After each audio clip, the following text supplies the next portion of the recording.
Le jour, sa voix émerveillait le public. La nuit, une terrible malédiction faisait d'elle un monstre. À Bangkok, Burung Sukapat rêvait de devenir une célèbre cantatrice. Mais malgré son talent, elle n'obtenait que des rôles de doublure. Avec le temps, son rêve devint une véritable obsession. Un jour, la cantatrice renommée Malai lui proposa un étrange marché.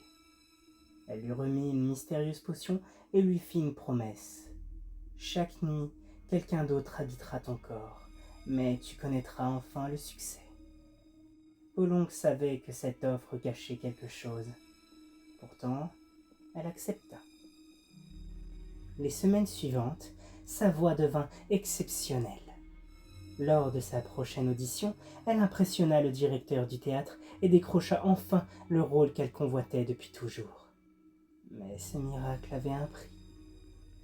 Elle se mit à cracher du sang, puis, un matin, elle se réveilla loin de chez elle, couverte de sang, sans le moindre souvenir de la nuit précédente.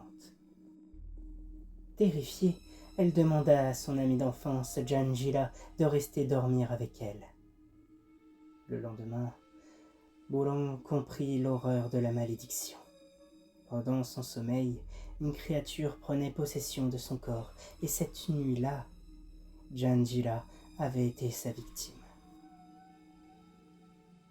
Dévastée, elle se rendit chez Malai pour obtenir des réponses. Cette dernière lui avoua qu'elle était aussi victime de cette malédiction et que le seul moyen d'y échapper était de la transmettre à quelqu'un d'autre. À ces mots, une douleur insoutenable envahit Bolong.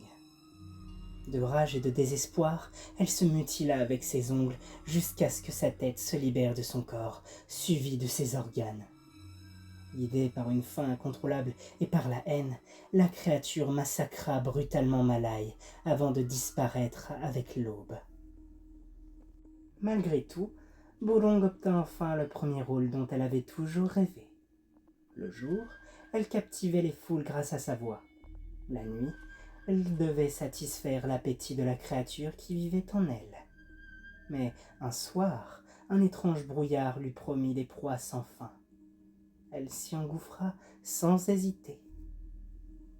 Depuis ce jour, le crassou parcourt le royaume de l'entité, où son chant précède toujours l'arrivée du monstre.